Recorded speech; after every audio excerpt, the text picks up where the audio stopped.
the video is going to be on YouTube just as it is, but the audio will be edited.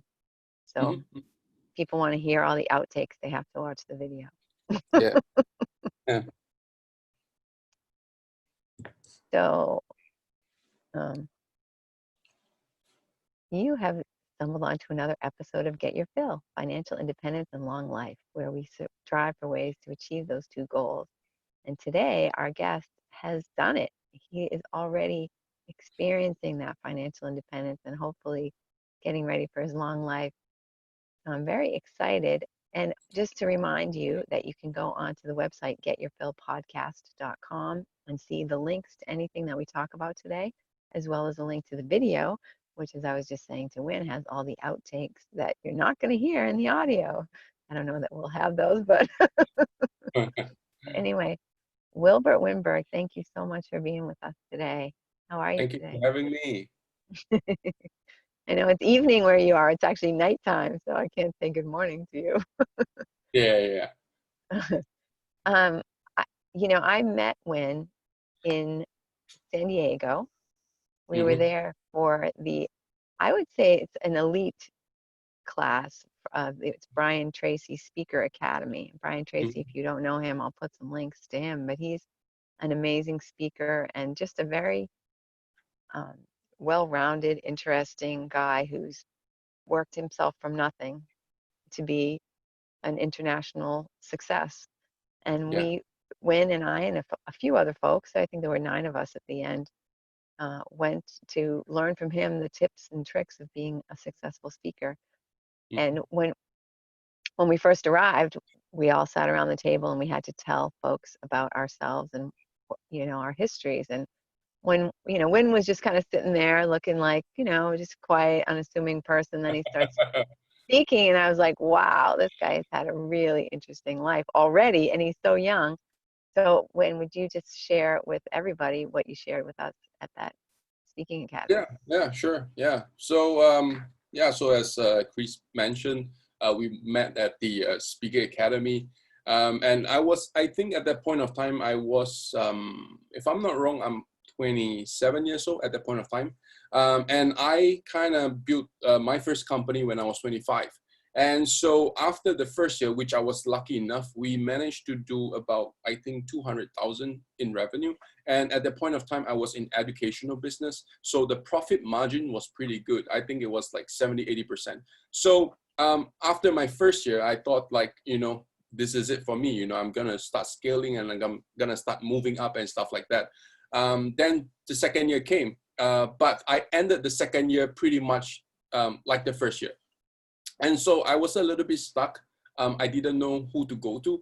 Of course, I was reading a lot of books, but then I think the book in itself, sometimes without the people writing the book explain what they really meant, it may be a little bit challenging as well, because after all, knowledge is just knowledge. If you don't apply it, it's not going to be wisdom. And so one day I was just in my room, and then I was just asking myself, like, is there anybody out there that can help me with it? And so obviously it came down to 3 people that I have always been following. And obviously one of them is Steve Jobs, but obviously he's not around by the time I was, wanting to learn from someone. And obviously he's going to cost too much, even if he has the time for you, right? But then it came down to Brian Tracy, which I really followed as a young teen. And so I tell myself, maybe he has the answer. Now, but at a point of time, I didn't really have the, I was searching around and I realized that he didn't really have like a face-to-face sales program, right?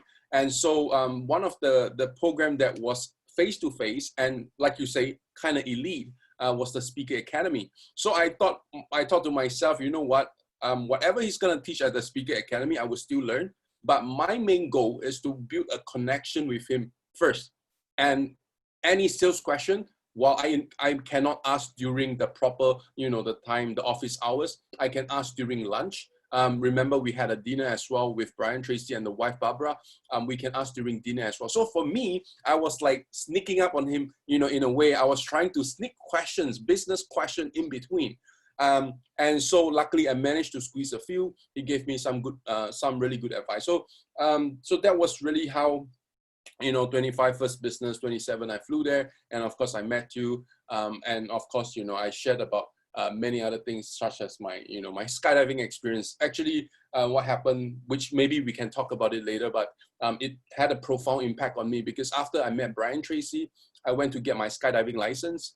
Well, now I'm still sitting as a piece, but out of the 50 jumps, I actually had survived 2 crashes already, and so it was a life-defining moment for me at that point of time. But yeah, so that's really how Brian Tracy and then me and Chris and everything starts to fall in.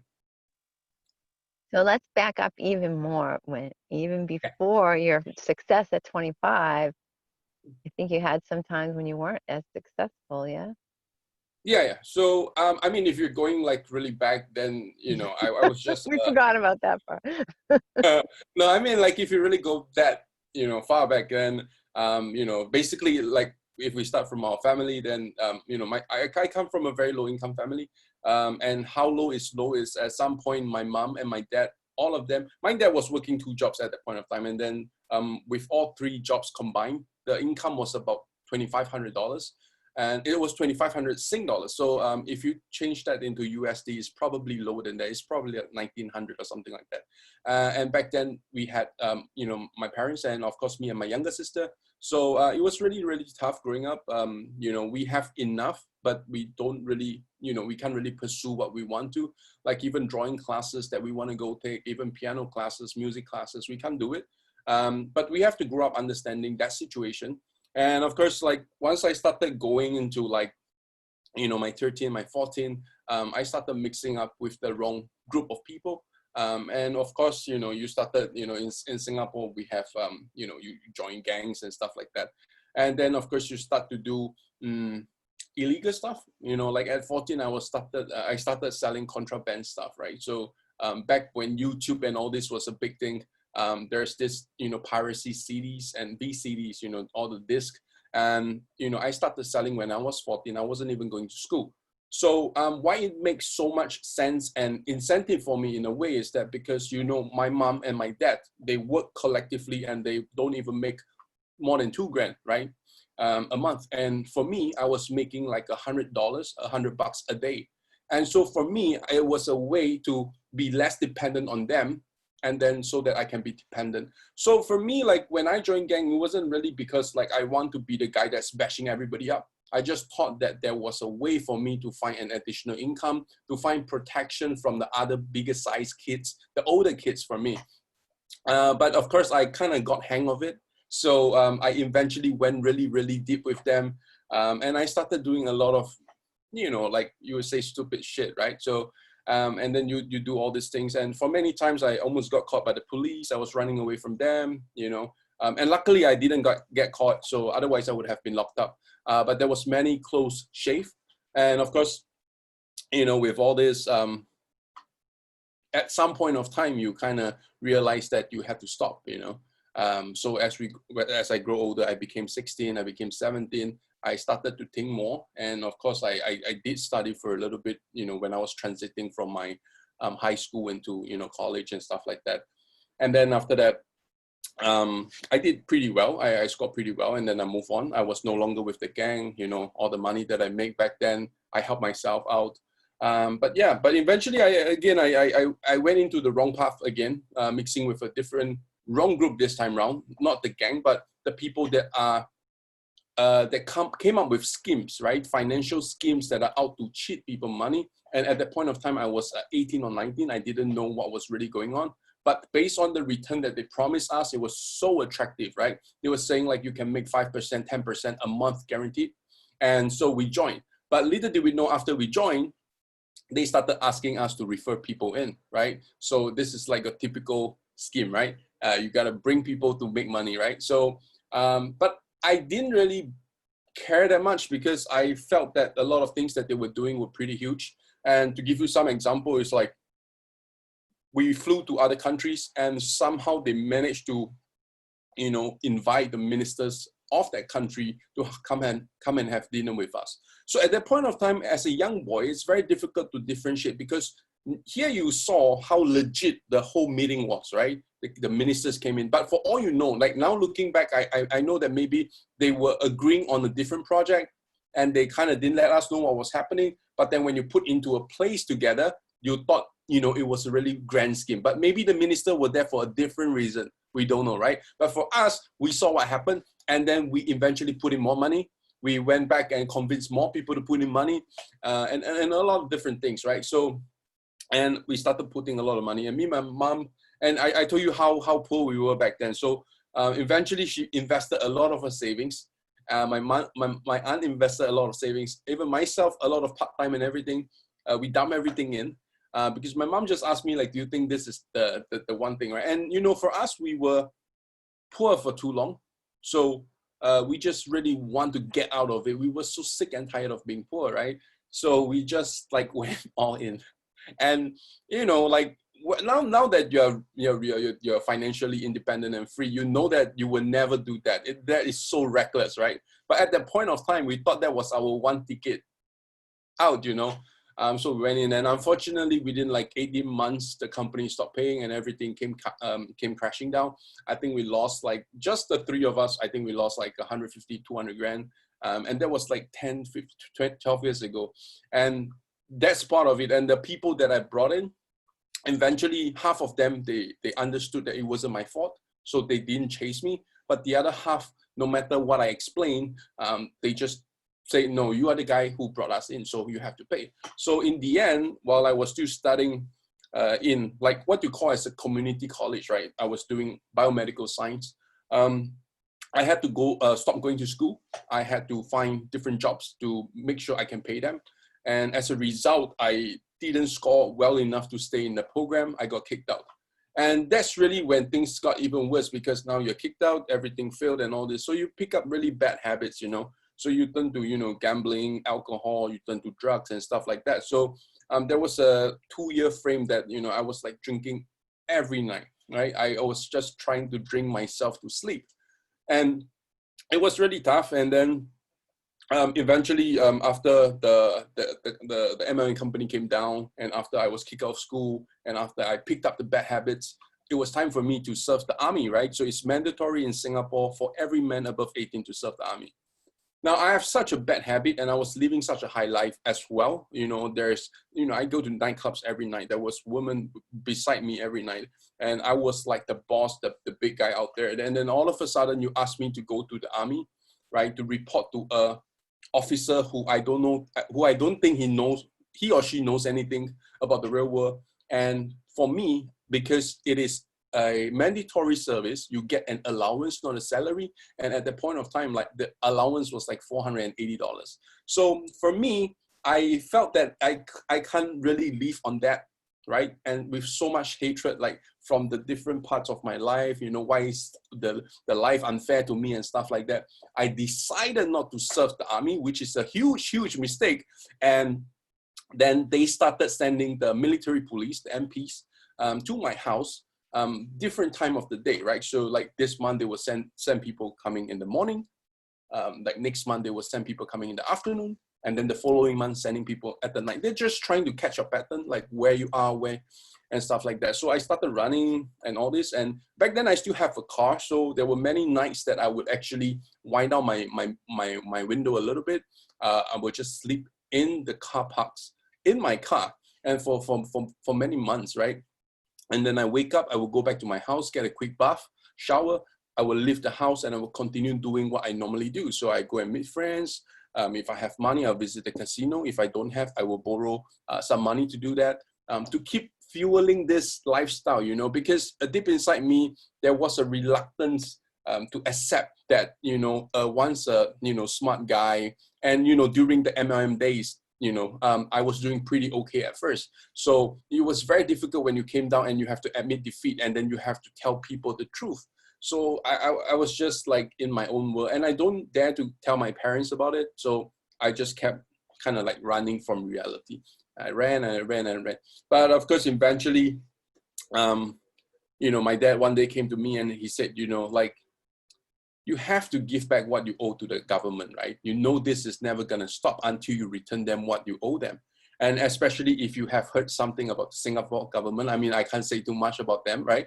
But if you have heard about it, actually, while we might look like a very free country, there's a way that they hold the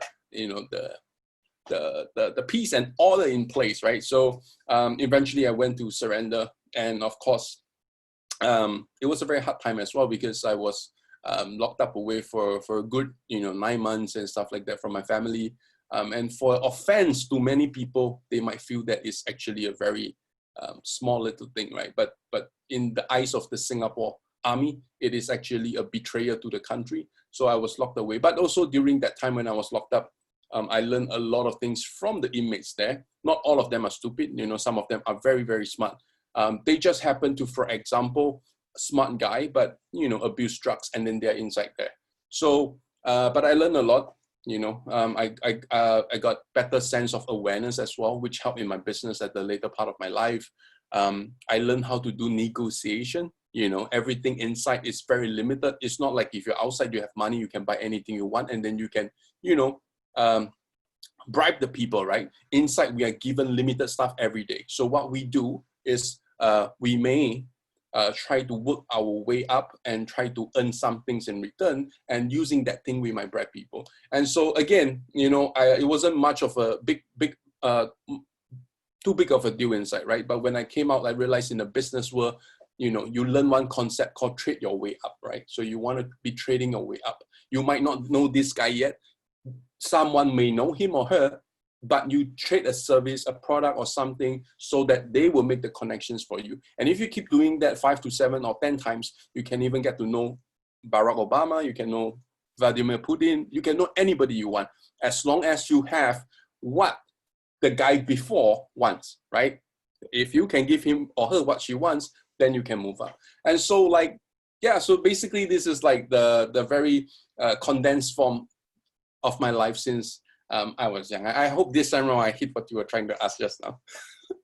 No, I mean, this is what makes you so fascinating, Wynn, because you've already crammed like 3 lifetimes into the short amount of time you've been alive, right? Yeah. I mean, some people don't. When you say like when I was younger, like to me, you're still younger. Yeah, but you see, the thing is, I think a lot of people put maturity, they equate maturity with age, but maturity has nothing to do with age. It's all about experience, right? So for me, when I was 25, I was locked up away. Someone at 70 years old may never have the chance of getting, I mean, it's not a chance, it's not a nice thing, but they wouldn't locked up, right? So they would never in their life understand what is it like to be separated from their loved ones, right? And so, taking away freedom from me when I was very young, which was a good thing as well, because I was so scared. And then when I came out, I just said, no, I never want to lose my freedom again.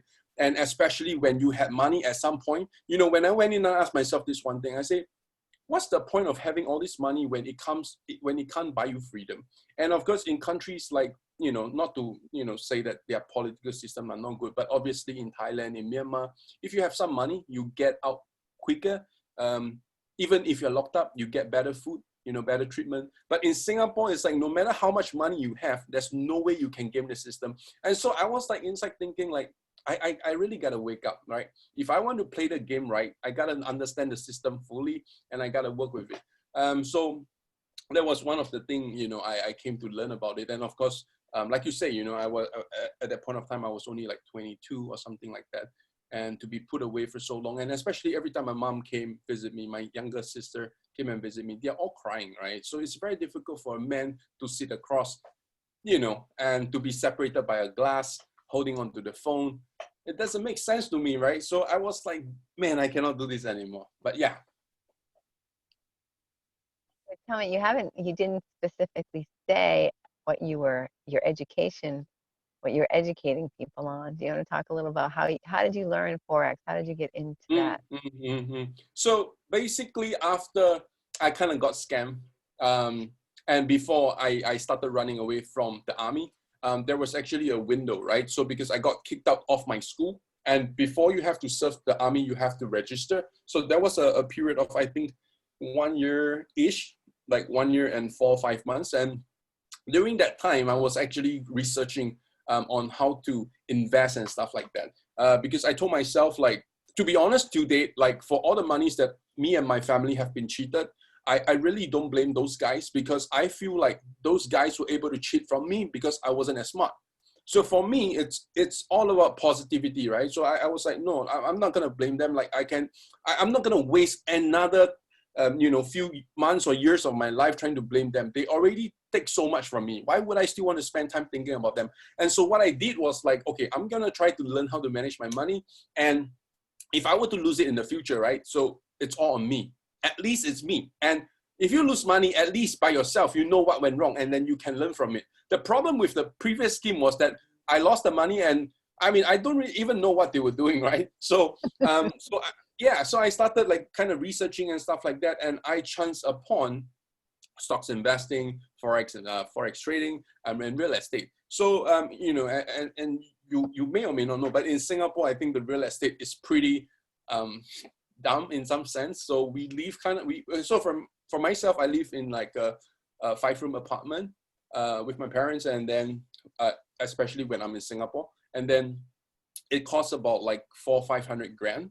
And then you can only stay at the place for 99 years, right? So when the time is up, you got to give it back to the government. So we basically we are renting our own house right now. We don't own it. It's not like other countries where if you pay finish, you can pass down the generation. And it makes sense for you guys to work hard because I'm passing something on. But for us, it just doesn't make sense. And even for car, when you buy it, it's like only for 10 years. And then you got to renew and pay a fee. If not, the car will be towed away. It will be, recycled and stuff like that. So at that point of time, there was the house, there was the stock, there was the FX and everything. And I kind of chanced upon, and I read more about what FX trading was about.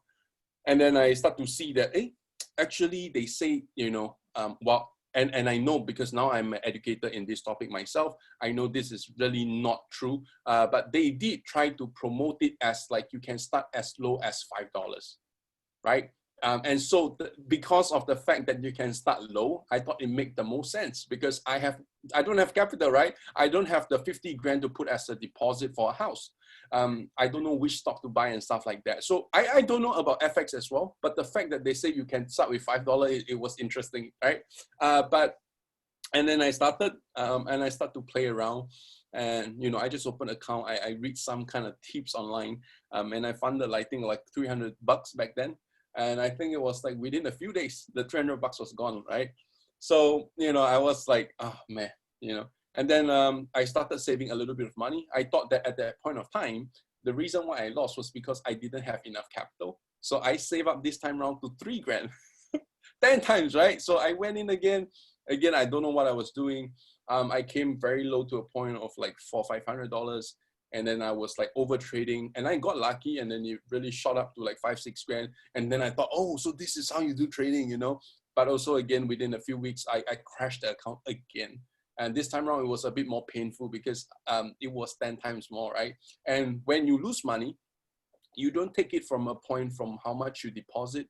You take it from a point of how much was being won as well. You don't feel like you just lost 3K. You feel like you lost 6K with the winnings. So it definitely sucks when you are at the high and then you come down. That is why one of the reasons why traders lose money is because they take the winning from the market as their own, and therefore they can't cut their losing trade when they're supposed to.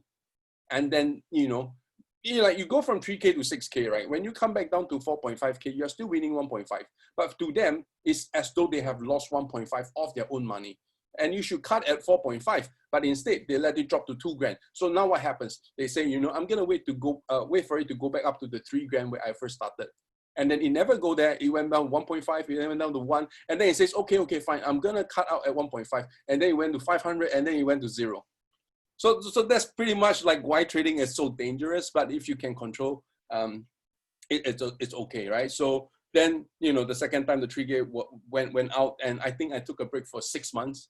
But this time around, I told myself I'm gonna like be really, really serious. So I studied, I read a lot, and eventually, I put together enough money because I've been like doing other stuff as well, part time and all this, and I think I managed to put together 30 grand at this juncture. And I told myself that, okay, this 30 grand is pretty huge. You got to be serious and try not to lose it, and try to defend as much as you can. and do everything that makes sense. But fortunately for me, actually, when I went in for the third time, it was actually 2010. So if you remember, 2008 and 09 was the financial crisis. And after 09, the government actually started printing a lot of money, right? So when they print a lot of money, the metals usually will go up. So is the case with the metals right now. We are in the metals right now. But back then, I didn't know that it was supposed to react that way. So I invested a lot of money. I bought the position in silver, and I was just holding on to it. And the reason why I bought it at that point of time was I was doing research, and then they said that there is actually a shortage of silver supply at that point of time. There was an increase in demand, and then, you know, a lot of different things, right? They say silver is being used as antibacterial components in our, you know, clothes, our socks, you know, spectacles, aircon, and everything. So it was like very well justified. And so with the 30 grand, I just went all in this time around. But I was going from a 1:1, you know, non-leverage. So leverage is something whereby if it's $100 and you only put up $10 to make that trade, it's called a leverage trade, right? So there's 10:1. But for me, I wasn't really that much of a leverage. So I went in, and I think within 8 months, it flew up by a lot, right? So that was really when I made a lot of money. But that was also the part where you started to hear me saying just now that I was doing a lot of drinking and all this partying. It was because there was this sum of money that I made from the market, actually. And so that was really like kind of how I started the FX, which was after I got cheated. I chanced upon it.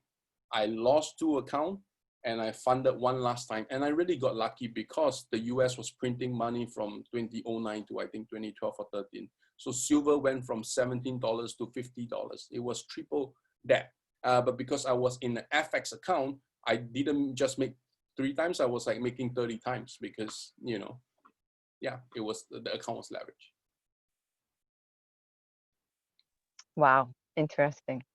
So now but you said most of your Forex was luck, but you must have learned something because now you're teaching other people how to do it correctly. Yeah. Did you just keep researching it? Yeah, so I mean, after that, I just got really serious with it, right? So I talk about at the very early part, I talk about how, you know, knowledge is really nothing unless you apply it and turn it into wisdom, right? So after that, I knew I was lucky with it. You know, I'm not trying to deny to myself at that point of time to say that, you know, I was really good. I just told myself that it was really luck. But then now I know that money can be made because that trade made me really well off at that point of time. I told myself to really invest the time. And so with some of the earnings as well, I invested, you know, buying session, one-to-one session with some of the gurus in the market. I bought a lot of books. I started reading, I started digesting, and I started to, you know, just simply invest more time and trying to understand things, right? So back then I was spending like 10 minutes a day in trading when I first started, and that was how I really lose the money, right? But when I really got serious, I spent like 4 hours, 6 hours a day on it. And so like the level of seriousness just changed. And from there, you start to also, because of all the time that you invested in it, you start to see more chart. The things start to get familiar with you, right?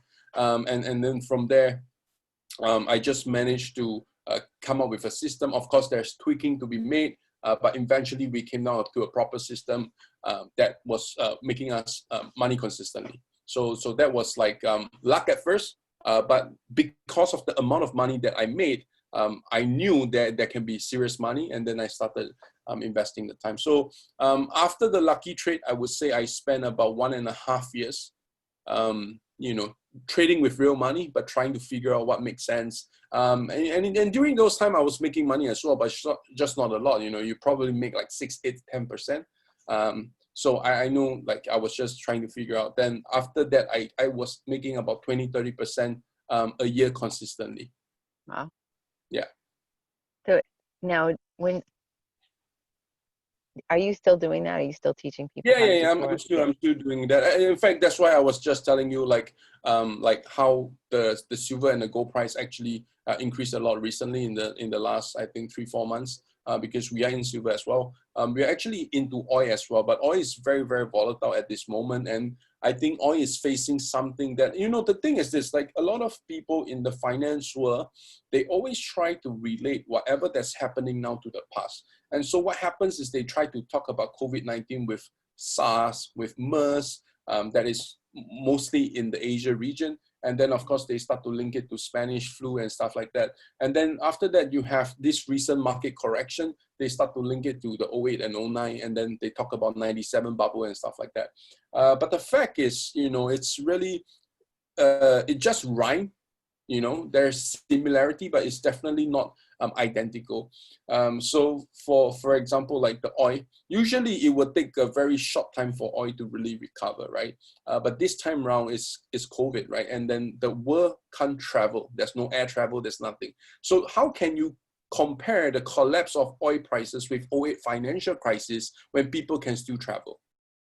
So a lot of time, I think people just use math, right? They only talk about the percentages. Oh, the last crisis, it dropped 40% and it recovered. Oh, so this crisis should drop 40% and recover. But they didn't understand what the underlying factor was, right? If you can't fly a plane, then where's the oil consumption gonna go? So in the end, we had to kind of adjust our strategy. We knew that we was wrong. And I told you about how you should cut your loss or whatever when you're no longer confident. And so we started cutting some, but we are not like entirely wrong. We just were a little bit off. So we had to unload some, re-strategize, and then we can buy back in when now things starts to go our way.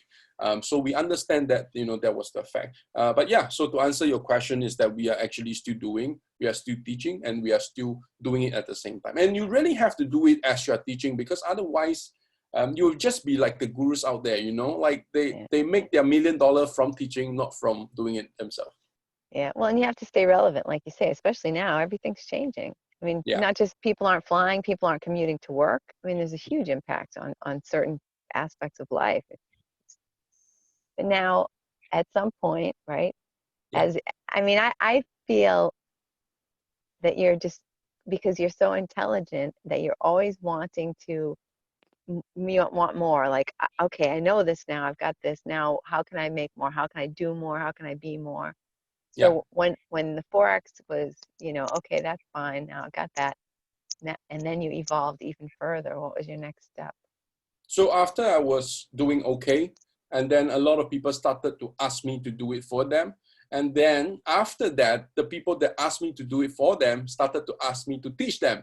And so actually the very first, and to be honest, so when I was doing, as a retail trader myself, it wasn't really a company, it wasn't a business. I just have my own trading account, right?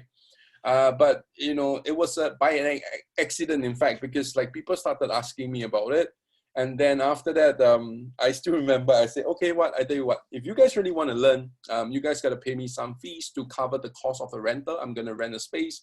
I'm going to probably invite 1 or 2 good trainers to come and teach you about it as well, alongside me. And if you guys can do this, I will put something together and we can learn over 2 days, right? I try to teach as much as possible.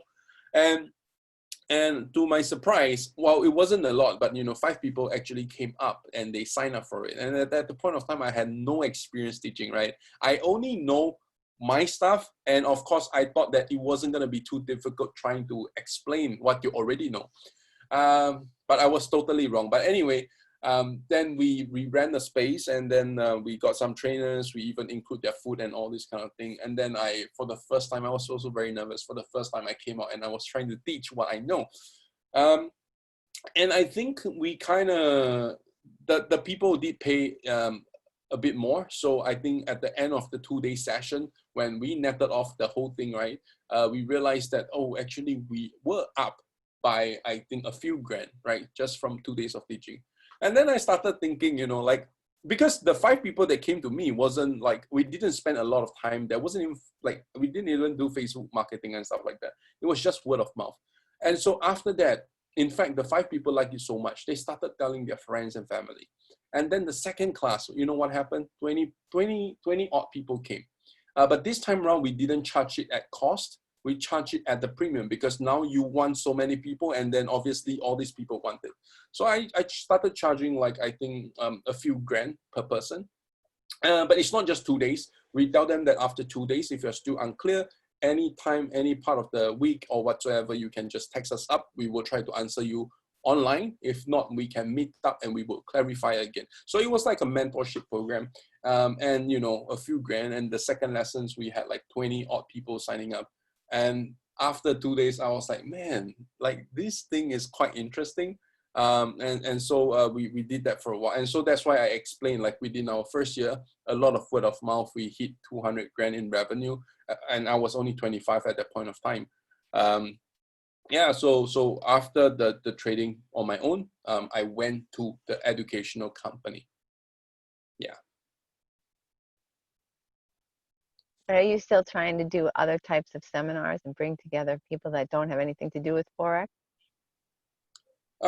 Right now, so what happened was after that, I started this thing called, so what happened was actually after, just now earlier, I was talking about the skydiving incident right after Brian Tracy. So, okay, so I started trading. I went to the educational company that I have, and then I started to, look around to see who can help me scale my company. And so eventually, then that was when I went to Brian Tracy, right? I think that time I spent like 10 grand or something like that. But I stayed in the US for pretty long. I was there for like 3 months. And so I included all the skydiving and all this. And so what happened was, like I told you, I survived the skydiving crash, right? And so after the crash, one night I was sleeping at the hangar at the skydiving center. It was actually in Lodi. It was in California. And I was just thinking to myself, I mean, like, oh my God, if I had just crashed and died, is there anything that I would really regret not doing, right? And so two of the things that came out was really writing a book. I always want to write a book, and obviously, meeting Brian Tracy was in a way fulfilling my dreams because I have read his book from before, right? He had written more than 70 best-selling books. So that was number one. I wanted to write something about my life, at that point of time. And the other thing was actually putting a conference together and stuff like that. So, putting people together and kind of get speakers to motivate them and teach them. So that was really it. So after Brian Tracy, I actually came back to Singapore. I started writing the book. And I think I got it done within, 4 months, after writing. And then I published it on Amazon. And then, of course, I sold a lot through offline sales because that's really how because we already have a big community, right? I have a lot of students from the academy as well. So it was very easy for people to buy books. And in Singapore, word of mouth again, people buying it off. So, and then eventually it sold even more because Brian Tracy actually kind of wrote like a review for me. He said that, this is a book that you must read and stuff like that. So obviously, you know how it works, right? When someone famous writes it for you, you just sell even more. So after that, then it was the conference, and I think I did my first one in 2018. Then I just invited speakers down. I flew them down, then get them to speak. So that was actually the second business. So it was still educating them, but this time around it's not FX. This time around it's more on business. Then the most recent one, I actually just created a new company. It was actually more on personal branding. It was more marketing, right? So I think one of the challenge a lot of business owners face right now is that, to be honest, you will be surprised at how many successful entrepreneurs there are out there that have no clue about how to do personal branding. And especially one of the ways is to really, because most of the time when people kind of know you for the first time or don't know you, what they would do is they would actually go to the online to search for you, right? And so one of the things is you need to make sure that when people Google about you, there is some form of presence of you online. Then the other thing is like how well are you being represented? So the most recent company is actually to address that issue. But of course, sometimes we help people, because I've self-published quite a few books. Actually, I've done one book back then. Recently, an ebook was launched. There's 2 more books that's going to be launched as well at the same time. So we also help people to put the book together and stuff like that. So that's actually the third company. But so part of the company, one of the segment is actually teaching people how to write and publish a book. So in a way, you can say that is also teaching people something that is not related to FX. And to be honest, like, I don't know, I think it's like my passion in terms of like teaching and sharing knowledge with people. Like, I have been there and done that. And like, if I share with you, first and foremost, you can definitely not waste as much time. And you are an author yourself. You can understand how frustrating it is to write the first book. And to be honest, now that you have your first book out, we can all safely say that, you know, if we have our second book, unless we have a huge commitment elsewhere, you know, we probably can write the second book in half the time taken. And I'm sure you will agree that. So like, I think most of the time what I'm trying to do is I'm just trying to cut short people's learning curve. And yeah, so I happen to be an author, so that's why I want to teach people how to write as well. I've been an entrepreneur, that's why I created a platform to teach as well. And Forex and trading and investment is just what I started with. I just didn't want to get cheated again, so that was why I went really deep. It was more of a, how to say it was more like a revenge for me, but not on them, but a revenge in a good way to say that I need to come out better than them. You know, I don't want another guy coming and, you know, cheat my money again just because I'm gullible. I didn't do the due diligence and stuff like that. Yeah, so that's the three business that I have that are all educating people in some way. How has your life changed now that you don't have to think about money, now that you're financially free in that respect and you can do more what you want without worrying about where your next meal is coming from? To be honest, I think it's gonna sounds a little bit funny if I say that. And but the thing is, I think more about money than I did before. Because before I didn't know how to make money, and so naturally I didn't think about it.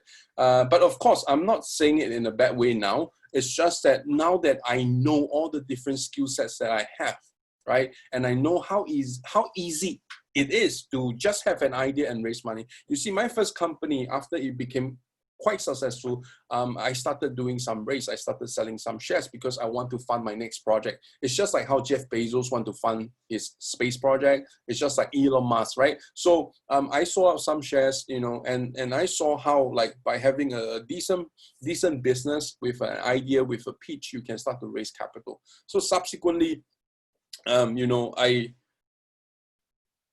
just understood that, you know, it's very powerful, even just with an idea, right? You can raise money and you can start whatever you want.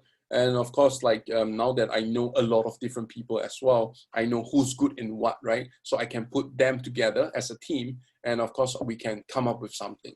So I would say that now I still think about it, but it's just that I try to be efficient with the way I do it. So instead of trying to, you know, back then I may be putting $10 to try to make $12 back, right? This time round, I'm trying to put $2 to make the $10 back. So to me, it's more like a game now, because I think once you go past a certain amount, especially if your expenses are covered and stuff like that, you don't really have to worry.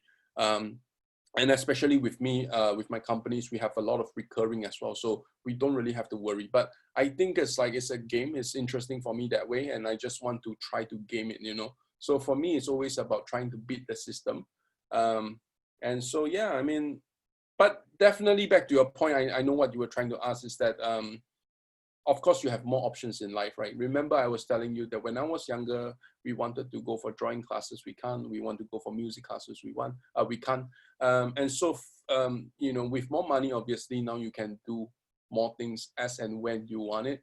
And I think the other thing is also very important. It might sound cliche and a bit cringy for people, but what I really did after I started to make a bit of money was I really gave back. I gave back to schools in Philippines and in Vietnam as well. And I really believe that, you know, education can beat corruption, education can beat poverty. And a lot of countries like them, they are very suppressed because the people doesn't have knowledge, right? So when you have knowledge, you can stand up to what is right. So for me, like, you know, when you have the money, you don't think as much for yourself anymore. But when, you know, when I start to say why I want to make more is because now you also travel the world, you see the world, and you know how much people you can really help. And sometimes it's really funny. I still remember there was this one school that I kind of rebuilt and refurbished, and it has been 5 years now. I think more than 2,000 students have went through that school, and I only put up $10,000 at that point of time. So you can see like $10,000 have such a lasting impact. And we even built this livelihood program for the parents, right? Because they have problem paying money for the school fees. So what we did was we bought them the basic equipment to start it, and then after that they can just use the profit to pay for their kids' school fees. We also came to agreement with them is that we give you whatever you need at the start. 50% of the profit you have to donate back to the school so that the school can look after the kids that doesn't have money. So this is what we call it as paying forward. It was a very simple gesture. Like some people, we teach them how to do hammocks. Some of them, we bought them like 3 hens so that the eggs come out and then they can sell. So to be honest, you know, like helping people doesn't really require that much of the money. But of course, at that point of time, I felt that I could. So, you know, I just wrote the $10,000 check to, you know, do the school. And every time I go back, you know, I'm very well received. Like everybody will start to tell everybody like, oh, this dude is back. So yeah, so back to your point is that I still think of money now that I'm financially independent, but not so much for myself anymore, but to the people that I can try to help. That's huge. And it's true. You think of money, but not in the same way, right? I mean, Yeah. it just becomes a freedom. It's correct to call it, right? That's how I feel. Financial freedom is the right way to refer to it because it is. Sure. I mean, yeah. I mean, like for me, you know, I love to drink red wine, right? I love to eat seafood. Then it's good to know that whenever I want to drink, you know, a bottle of red wine, I don't have to think twice, right? It's definitely good, right? So I think that's what it do for you. But I think at the same time, we, especially as a leader of a corporation or as a figure that, you know, the public look at us from time to time, I think it's very important that we don't abuse money. I think a lot of time, business owners, and I would say most of the time it's actually the male entrepreneurs. I think they forgot their roots and they become a little bit more egoistic. I also think that they start to abuse their power. You know, so that's something that we can't fall trap into, you know, especially if you have like 7-8 figures. Yeah, you just gonna like disregard people, right? And I always have to remind myself is that like I really come up from nowhere, right? And every time when you try to remind yourself, you know, at least you stay humble to the root. Yeah, so I in fact, the funny thing is my friends, oftentimes they see this and they tell me this, and I didn't even notice. They say, you know, I have noticed that you are more humble and you are more polite to cleaners, right? Than to, you know, for example, the manager from this company or the CEO from this company. And I said, like, you know, like, I think, especially when the cleaners are usually older than us, right? I think first and foremost, that's the basic respect. You have to always respect the people older, regardless of whatever financial status you are. But I think that the other thing is like in business, I think there's a lot of, we understand how the games work and stuff like that. So each of us have the our IQ is pretty high to engage in that conditions and the environment. I think these people that are on the, you know, on the lower end, I think they are not as lucky as us. So for me, I don't think I should be playing any game with them, right? So I think like, okay, just be respectful, let them do their things. But when it's business, like when I'm meeting another CEO, like if you want my respect, you gotta earn it from me, right? But you know, with those people that are giving back and they're not complaining, like, you know, I just, you know, respect that. So yeah. Well, I think also, I mean, you were able to gain that level of maturity, you know, whether it was the time being locked up or just the time to sit and reflect on your life. That, I mean, so many people never have that, right? Yeah. I mean, Yeah. you can look at it, but you're running away from that person who you were, or you feel you have to disrespect these people because you could be them, you know, whereas once you get that security and that confidence, it's easier, I think, to be gracious and magnanimous and to be Yeah. respectful of people who, whatever, who aren't at the same status that you're at. Right? Yeah. Yeah. I mean, I Yeah. think, yeah, I mean, I think that one of the things is I think my parent just brought me up right. even though they wouldn't like the smartest people around, even though they, they wouldn't really reach at any point of time. But I think like sometimes it's actually the more educated you are, the more money you have, you start to feel more superior to others. So for me, I think like my parents always remind me to stay humble no matter what, and especially like now that, they know that I know a lot of people, sometimes I'm on this media, that media and stuff like that. They always say, and my mom is like a very funny person. Like we would just be watching like a TV series together or just having dinner together, and out of nowhere she would just say things like, you better not be a show off, always stay humble, because people are watching for you to fall, remember? So you also don't want to be too boastful about things, and then when you fall, you're gonna have a lot of things coming back for you because people are watching every move. And recently I was just on social media, I was saying this, of all the people that are following us, 90% of the people don't really care about us, right? They just look at our posts every day, but they don't really care. The 9% of the people are actually the people that hated us, but they follow us because they want to see when we fall, right? And they just want to talk about your failing every time when they have a dinner session. Only the 1% of the people that follow you really care for you. These are the people who comment on your post, give you motivation, they like your post, they reach out through DM when they feel that something is not right. So, it's so funny because why life is hard is because there's so many negative people and there's so little positive people. You are putting a very small group of positive people on earth trying to go against the 90% of the people that, it's either negative or do nothing. And in fact, in our world today, right, the world is so bad and so negative, not because of the 9% of the people who are negative, but because of the 90% of the people that chose to do nothing. There is a way bigger percentage of people that can stop whatever that's going on, but they choose to not do it. But sometimes we can't blame them. They are brought up that way. Us as an individual, we can't make any great changes. So, people are just not going to move because they don't believe that one vote, especially, your presidential election is going to come. One vote, is it going to make a difference? I don't know.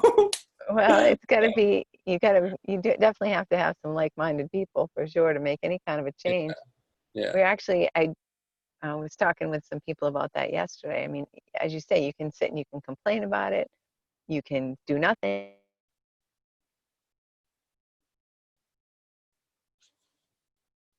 Sorry, my phone keeps ringing. Until you decide that this is what you're going to work toward and that it's important and it's worth it, and you start to gather some energy together, right? And then you start like a movement, and that's when you can make a difference. But yeah, that's right. I don't know.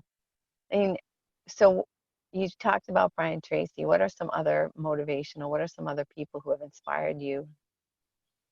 Well, the same year that I actually went to meet Brian Tracy, I actually went to Fort Lauderdale as well. I went to meet Les Brown. So in fact, I think like a lot of what I'm doing right now was really because of the inspiration from these two men, very remarkable men. I think, when I look at Brian Tracy's life on Facebook or Les Brown life, I just see just so many people giving thanks to how these two guys have changed their life. And I think as much as they do charge people a fee, but I think they give more value, way more value than what people pay for. And then that's what it is all about.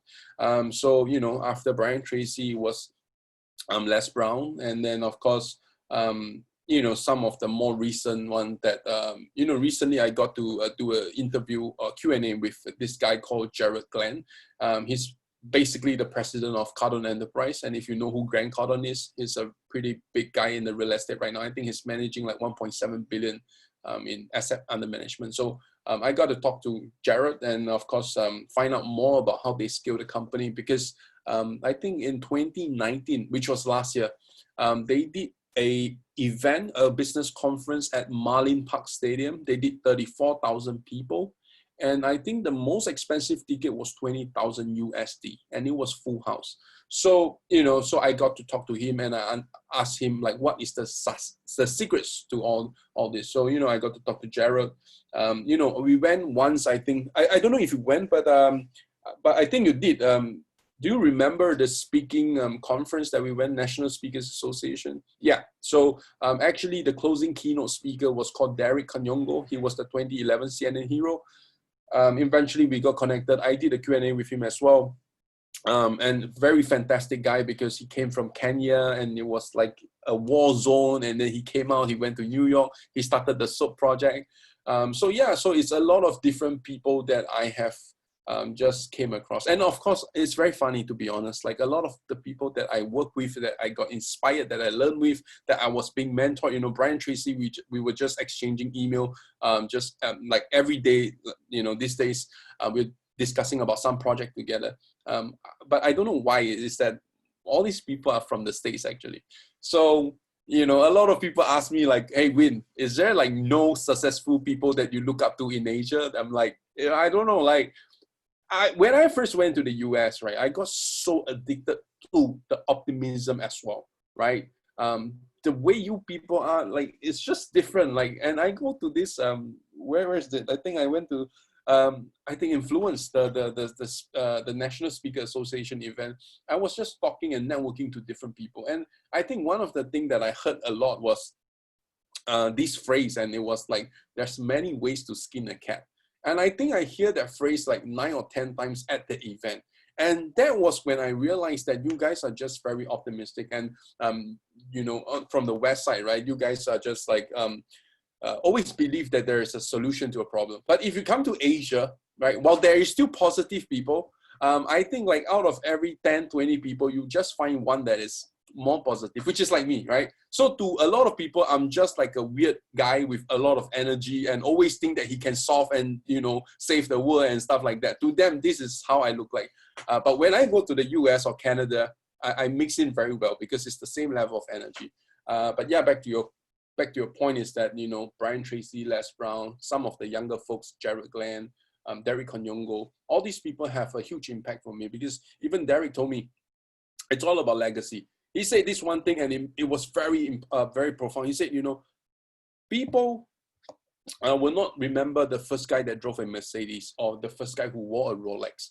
And people might not even know my name, but people will always remember that there is this guy from Kenya who started the Global Soap Project. And that soap project actually saved millions of African kids, because the soap managed to, kill the germs and all this and give them the basic cleanliness. And so he said, I would be remembered as the soap guy.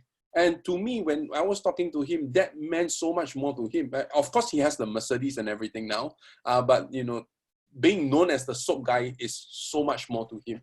And then I start to look at all these people, and I start to really understand, what really makes sense and what should make sense. And that's why I also started my own movement, which is the one that I told you about, the schools and the Vietnam and everything. So yeah, and of course, I think recently I started to move a bit away from the traditional business. So like, it's not just talking to just Brian Tracy or Les Brown. I'm starting to talk to a lot of YouTubers as well. I'm starting to talk to a lot of digital marketers as well, because as much as we are in the more traditional sense, doing the way of the business, we have to just accept and admit that there is really a big shift towards this online thing going on. So, I've been interviewing like YouTubers that have 2 million subscribers, right? And I was just asking them, how do you make a good videos that is shareable, right? You just want to get your message out there. And so they teach me all the different things. So that's why I really like, the Think Act Prosper, the platform and everything, because when I send an invitation out, all these people reply. And then I get to pick on their brains, right? As much as it's helpful to the audience, it's also helpful to me.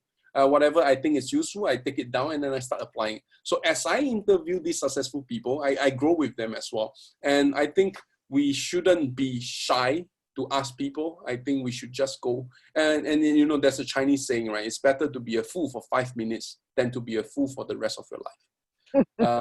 So yeah, so I just kept asking. But let me just tell you one thing. To be honest, a lot of people replied me because of the association of me with Brian Tracy. They know I know him directly. They know that I've worked with him up to a certain extent.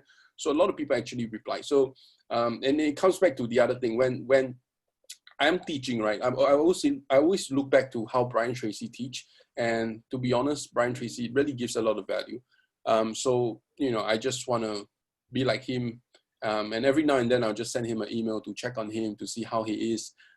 Yeah, and he's just like a grandfather that I never had, you know. So for me, it's like, I just want to keep talking to him. But yeah, back to your point, it's like, these are just some of the people that I've come to meet. And the good thing is, I think there's another like 10 more people, really, really high level people that I'm going to do the Q&A over the next few weeks and few months. And I'm just really getting started. So yeah. Excellent. Yeah, that's like one of the secrets of podcasting, is that you just do it for yourself to find people that you want to speak to, and then, you know, hey, if they help the audience, great. But you really, Yeah. No, I think if it's just to, of course, that's kind of where we start, but I think it's also because it will help other people as well. That's why we stick it through. I think if it's just purely for us, I think that's how we started, right? We even have the thoughts, but I still think that it's really because it will benefit other people as well. That's why we do it.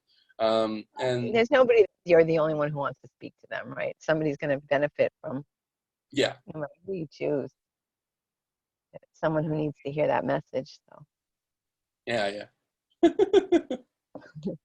so today, Wynn, what else do you want to share? What should I have asked you that you wanted to share that I didn't touch on? I mean, I think you pretty much asked the key stuff, you know, about my upbringing, about how I got into trading. I think you also asked about what are some of the other business that I'm doing. I think you pretty much asked everything. And I think for me, it was just like, you know, catching up with a friend. So I think you hit on the most of the part, you know. Again, like I say, the skydiving and all this, we can just leave it for next time. Because my life, there's just too many crazy things that happen, you know. I went away, I was staying in Thailand for a few years. I was fighting Muay Thai, you know, Thai boxing professionally. So I was like this young dude full of energy, and I don't believe that I cannot do like anything. And so I just kept doing and doing and doing and doing. You know, like after I went to Brian Tracy, I went to skydive. After I went to skydive, I came back to Thailand. I trained for a few months. I went to fight. So it was always like, I need action, right? I cannot just sit in one place. So you can only imagine how this COVID-19 is actually torturing me.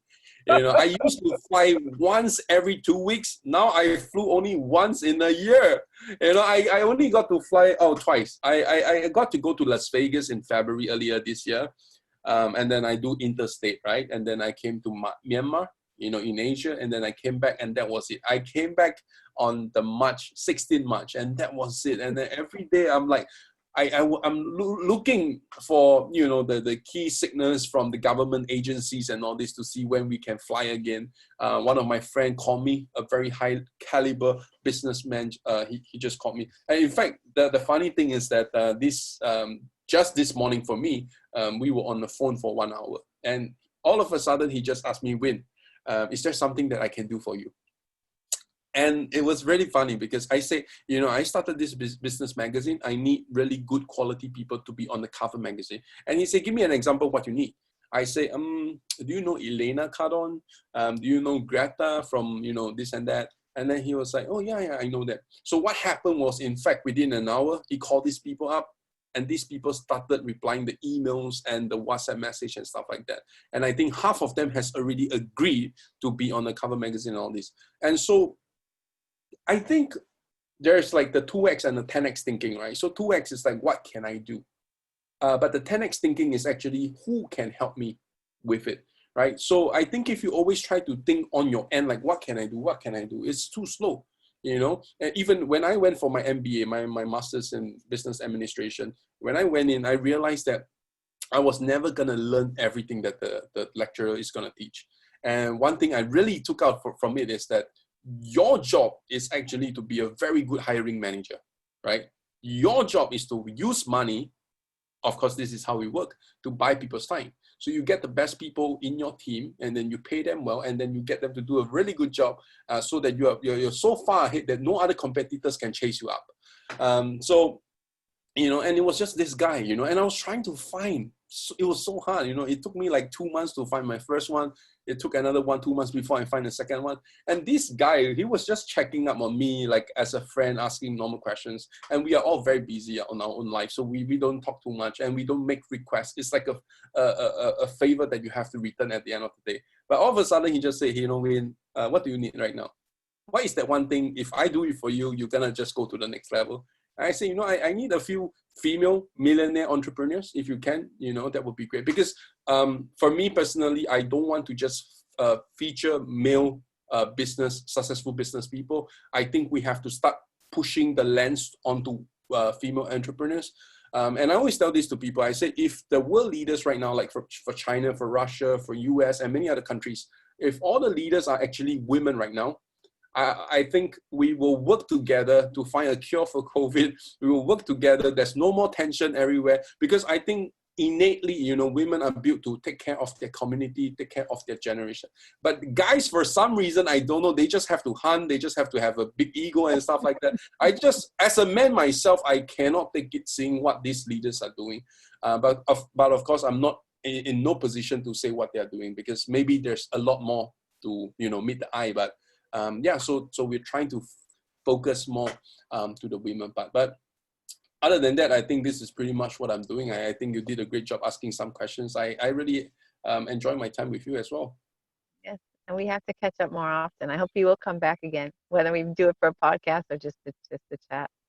Yeah, for sure. We can hop around. Like I say, before COVID lockdown came, I was just traveling to US every quarter.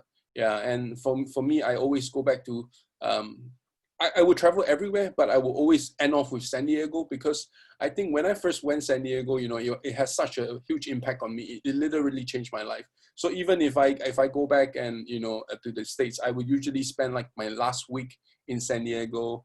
I'll just move around and stuff like that. And, and US has been very nice to me. I think been a very good teacher as well. But yeah, I will take up your offer. I will just come find you in Boston, and we have a chat. We'll probably do another version of a Q&A, That'd be wonderful. That would be wonderful. So what's your favorite book? What do you feel is like a life-changing book that you read again and again? I think I used to have a favorite book. I think, and I think as a business guy, as a finance guy, I think a lot of people, in fact, would just go straight to Rich Dad Poor Dad. But so I wouldn't talk about that book, because I think a lot of, it's already very, very famous. People will read it. So I think there's nothing to market about. But I really like one book that I think came out in 2018. It was by a previous FBI agent called Chris Voss. Actually, the title of the book is called Never Split the Difference. It will help you in your negotiation in life. And the reason why I want to recommend this book more than any other book, because I think there are better books than this, but this book in a way is so important, because I think in life it's just about how you ask things, how you negotiate for things, right? And especially I think people always have, why people doesn't really move up in the ladder, especially when it comes to sales and negotiating, is because when they first hit a rejection, they always just fall back and go for the safer route out. So if someone says 20,000 is expensive, they go to 15 straight away. But it is better to take some time to just explain and justify why is it worth 20,000 than to just take a step back. Because if you do, and it's on a yearly subscription, for example, the next year, the guy will try to push you again, because they have pushed you once. So instead, I would say people stand firm on the 20K and try to justify and explain. And sometimes you can throw in things on top of it to make that 20. In fact, by throwing things, by giving service and products on that 20, you may end up with a net profit of 15 still, right? It's still at the same net. But the fact that you put it at 20, you stay firm on it, it puts the game in the subconscious mind to this guy that you are worth his time, he's the best guy, right? Once you start to discount and stuff like that, it's just going to work bad for you, for your brand. Coming down is so easy, right? So if you ask me that one book, I would say Never Split the Difference is the book, especially at a time like this. Excellent. Thank you so much. Yeah. It's been very lovely seeing you and talking to you again. Yeah. And Likewise. will you send me links to all of your things, so if people want to reach out to you and talk to you or take your Sure. classes or anything like that, will you just shoot me all the links so I can put Yeah. them on the Yeah. website? Yeah. Website is getyourfillpodcast.com. And be sure to be here next week. I don't know what's going to be happening, but I know it's going to be exciting. Definitely. Thanks. I'm going to stop the recording now. Recording.